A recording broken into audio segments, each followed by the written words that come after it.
Halo, selamat siang pemirsa, selamat datang di Indonesia Memilih bersama saya Arlista Hadi. Berbagai informasi tentang perhelatan politik besar dalam pemilu 2024 akan kami sampaikan untuk Anda sebagai referensi yang tepat. Kami sampaikan, Anda tentukan.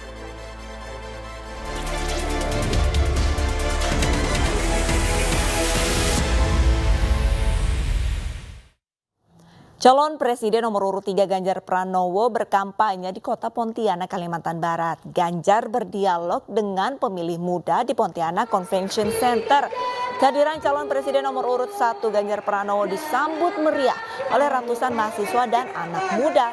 Diskusi bertajuk Sejajar Sehari Bareng Ganjar dihadiri ratusan anak muda dari berbagai wilayah di Kalimantan Barat. Mereka mencurahkan isi hati mereka kepada Ganjar, terutama mengenai akses pendidikan dan kesejahteraan. Ganjar menekankan akan melakukan pemerataan pendidikan bagi semua kalangan, termasuk untuk wilayah tertinggal, terdepan, dan juga terluar.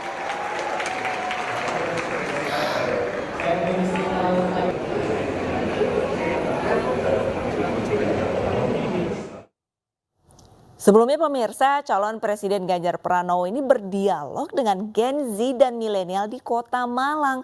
Ganjar berdialog mengenai pendidikan hingga penegakan hukum.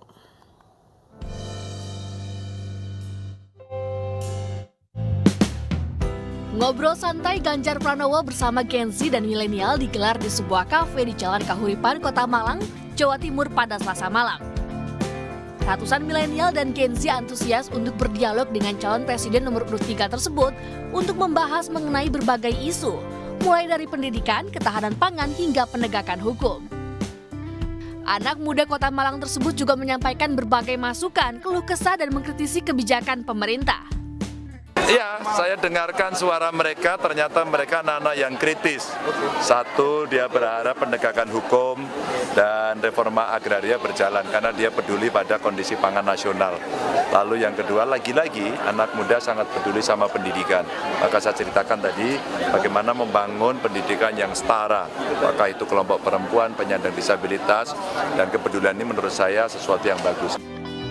Di Kota Malang, Ganjar Pranowo menghadiri sejumlah agenda mulai dari hajatan rakyat hingga berdiskusi bersama Kiai Kampung.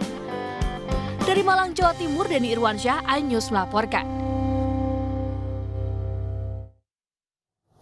Ribuan petani dan warga antusias melihat kedatangan Prabowo Subianto di Sumedang, Jawa Barat. Selain di Sumedang, ratusan guru ngaji mendeklarasikan dukungannya kepada Prabowo Subianto.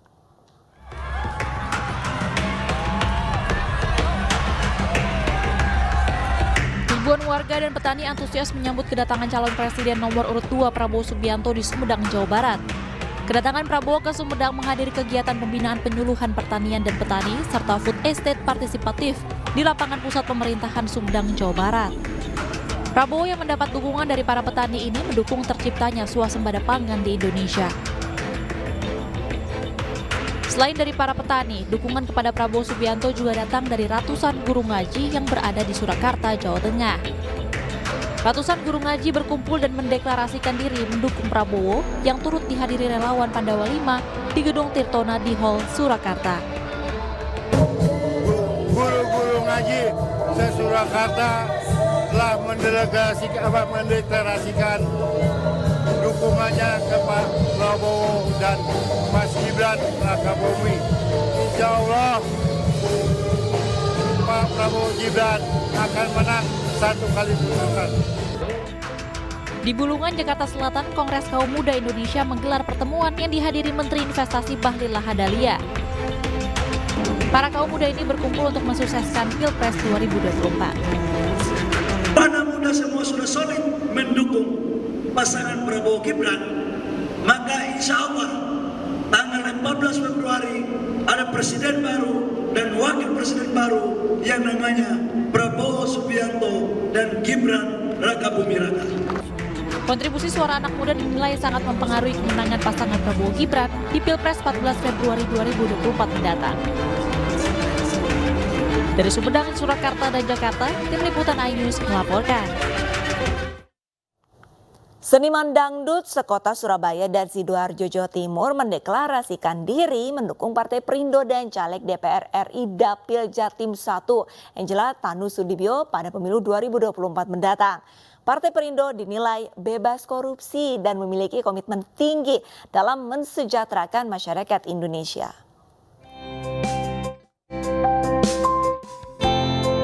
Jelang pemilu 2024, Partai Perindo mendapat dukungan penuh dari para seniman dangdut sekota Surabaya dan Sidoarjo. Seniman dangdut yang terdiri dari pemain musik hingga penyanyi ini mendeklarasikan diri untuk memenangkan Partai Perindo dan caleg DPR RI Dapil Jatim 1 Angela Tanusudibio. Digelar di sebuah kafe kawasan Tulangan, Sidoarjo, dukungan diberikan karena komitmen Partai Perindo dalam memberantas korupsi dan mensejahterakan masyarakat. Partai Perindo memikirkan kesejahteraan para musisi dan tadi ada yang bicarakan masalah royalti. Mudah-mudahan terrealisasi. Kami selalu konsisten sejak awal berdirinya partai bahwa yang kami perjuangkan adalah cita-cita kami adalah sesuai Mars Perindo mengentaskan kemiskinan. Dalam kesempatan ini, Angela yang juga Wamen Parekraf ini juga mensosialisasikan tata cara pencoblosan surat suara pemilu 2024 dan mengajak para seniman dangdut tidak golput. Dari Sidoarjo, Jawa Timur, Pramono Putra, iNews melaporkan. Calon Presiden nomor urut 1 Anies Baswedan menggelar kampanye di Serang, Banten. Anies memberikan sambutan dengan semangat perubahan.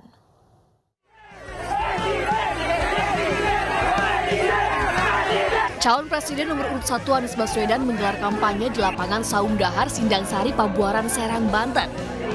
Usai mendarat, Anies disambut ratusan warga dan simpatisan. Sejumlah atribut turut digunakan seperti baju dan bendera partai untuk memeriahkan kehadiran Anies. Dalam kesempatan tersebut, Anies mengatakan masyarakat pada Rincang memiliki aspirasi terkait dengan pelindungan lingkungan. Anies menyebut soal pembangunan di masa yang akan datang, pemerintah harus mementingkan keseimbangan dengan lingkungan. Tempat ini adalah tempat di mana masyarakat memiliki aspirasi terkait dengan perlindungan lingkungan hidup. Dan kita ingin Indonesia ke depan adalah negara yang memberikan keseimbangan antara ekonomi dan ekologi. Di satu sisi ada pembangunan ekonomi, tapi di sisi lain ada merawat ekologi secara serius. Dan itu salah satu misi utama kami. Selanjutnya, mantan Gubernur DKI Jakarta itu melanjutkan perjalanan ke Pondok Pesantren Ar-Raudatul Baqiyah. Dari Serang, Banten, Dilami Aulia, Muhammad Zulkarnain, iNews melaporkan. Budayawan Butet Kertarejasa dilaporkan relawan Jokowi ke Polda Yogyakarta. Informasi selengkapnya usai jeda.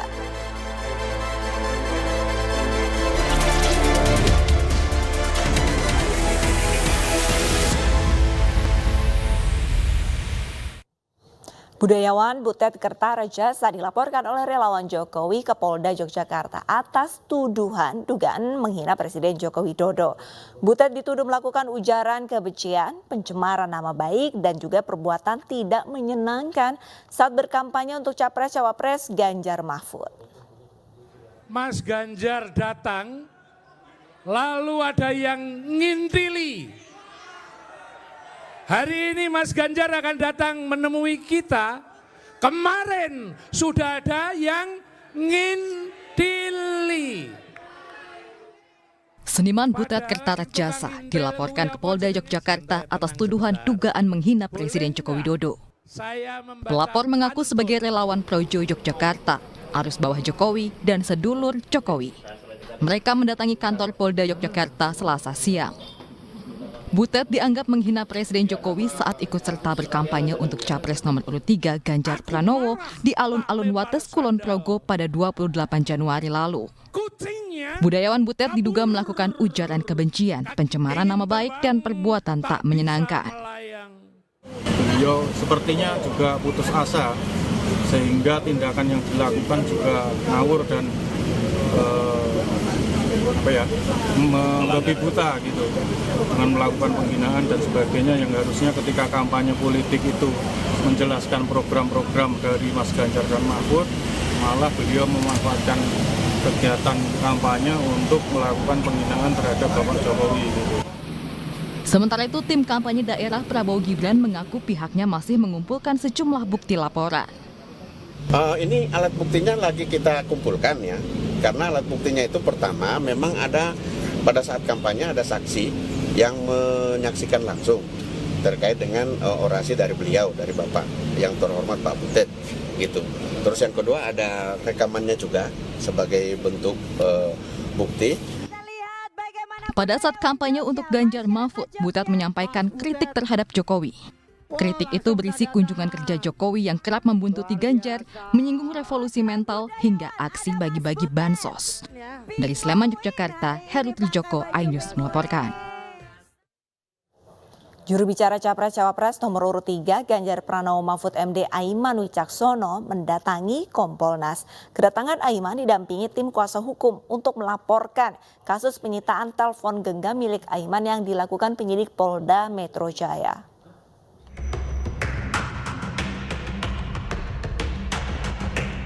Juru bicara Capres-Cawapres nomor urut 3 Ganjar Pranowo Mahfud MD Aiman Wicaksono mendatangi Kompolnas Selasa siang.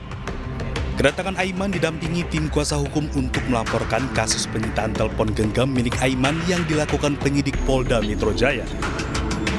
Aiman menegaskan pernyataannya terkait dugaan oknum aparat tak netral di pemilu disampaikannya saat masih menjadi jurnalis aktif. Pada saat kejadian, itu posisi saya kan masih wartawan, sehingga melekat pada saya hak tolak, bukan hak jawab ya, hak tolak. Sehingga saya bisa kemudian mengingkari siapa atau tidak memberitahukan siapa narasumber saya. Dan saya berkomitmen untuk tidak memberikan siapa narasumber saya. Karena mereka kan menyampaikan informasi itu bahkan sebelum konferensi pers. Saat saya masih aktif menjadi wartawan. Dan mereka mengetahui bahwa saya adalah wartawan. Jadi ketika kemudian saya buka di kemudian hari, itu tidak fair. Apalagi pada saat saya menyampaikan konferensi pers, saya masih berprofesi sebagai wartawan, melekat. Sementara, kuasa hukum Aiman mempertanyakan penyitaan telepon genggam Aiman oleh penyidik, padahal Aiman berstatus sebagai saksi. Betul, ada surat penyitaan yang dimiliki oleh penyidik, perintah izin penyitaan dari pengadilan, tapi di dalam surat izin penyitaan dari pengadilan tersebut, hanya satu yang diizinkan, barang bukti, yaitu handphone yang dimiliki oleh saudara Aiman. Namun untuk 3 barang bukti lainnya tidak diberikan izin dalam surat izin penyitaan oleh Pengadilan Negeri Jakarta Selatan. Jadi ini juga perlu dicatat. Langkah solid dari seluruh jajaran tim pemenangan nasional Ganjar Mahfud membela hak Aiman bersuara sebagai wujud praktek demokrasi. Dari Jakarta, Widya Bayujati melaporkan. Puluhan anggota KPPS di Cilacap, Jawa Tengah keracunan makanan. Indonesia Memilih akan segera kembali.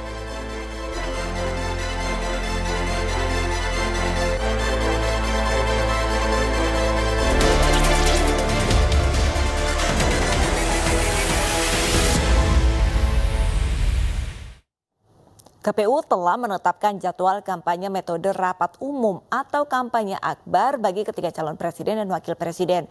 Jadwal kampanye diatur agar kampanye akbar berjalan kondusif.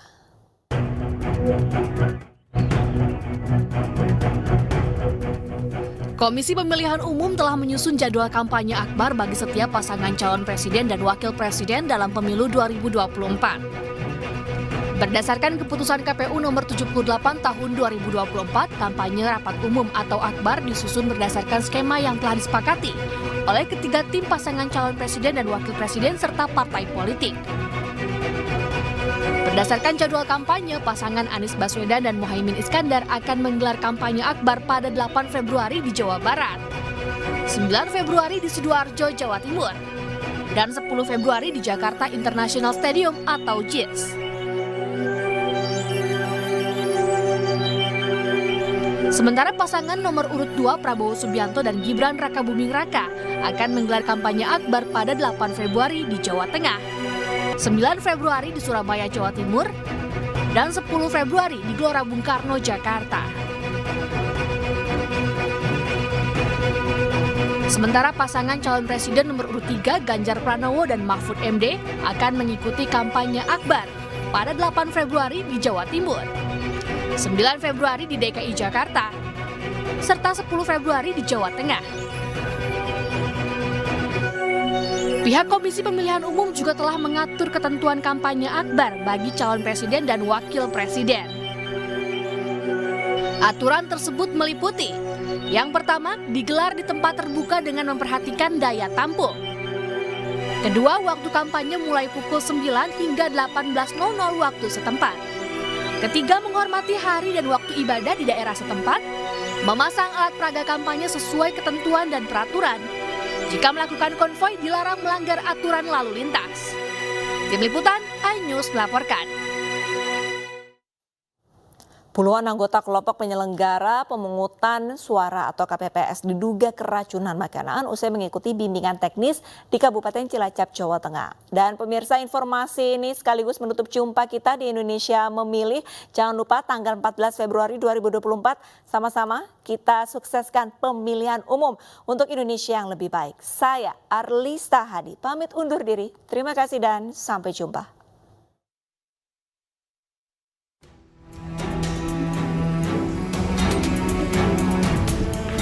Sebanyak 9 anggota kelompok penyelenggara pemungutan suara atau KPPS menjalani perawatan di Puskesmas Wanareja, Cilacap, Jawa Tengah karena diduga keracunan makanan.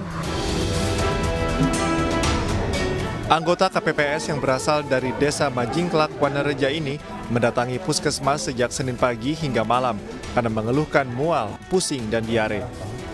Sebelumnya, pada Sabtu 27 Januari lalu, sebanyak 38 anggota KPPS mengikuti bimbingan teknis atau BIMTEK di Balai Desa Majingklak. Dalam BIMTEK tersebut, anggota KPPS menyantap makanan yang disediakan panitia. Namun sepulang dari BIMTEK, puluhan anggota KPPS mulai merasakan sejumlah gejala keracunan. Karena tak kunjung sembuh, 9 anggota KPPS akhirnya dirawat di Puskesmas Wanareja, sementara 2 lainnya dirawat di RSUD Majenang. Sedangkan anggota KPPS lainnya menjalani perawatan di rumah masing-masing. Habis makan snack. Makan snack? Ya. Jadi bukan makan nasi? Nasi sama nasi box. Itu dalam acara apa ya, boleh tahu? BIMTEK KPPS. BIMTEK KPPS hari apa itu? Hari Sabtu. Jadi habis makan snack sama nasi, mungkin terus apa yang dirasakan waktu itu? Muntah sama diare. Awal pagi hari tadi sampai sore hari itu pada masuk ke sini dengan keluhan mual muntah, disertai dengan diare, nyeri perut akut, terus dan sebagian lagi mungkin ada yang ke arah RSUD Majenang sama area Jawa Barat. Dari hasil pemeriksaan sementara tim medis, para anggota KPPS ini diduga mengalami gejala keracunan ringan. Setelah mendapat penanganan, kondisi para pasien pun berangsur membaik. Dari Cilacap, Jawa Tengah, Heri Susanto, iNews melaporkan.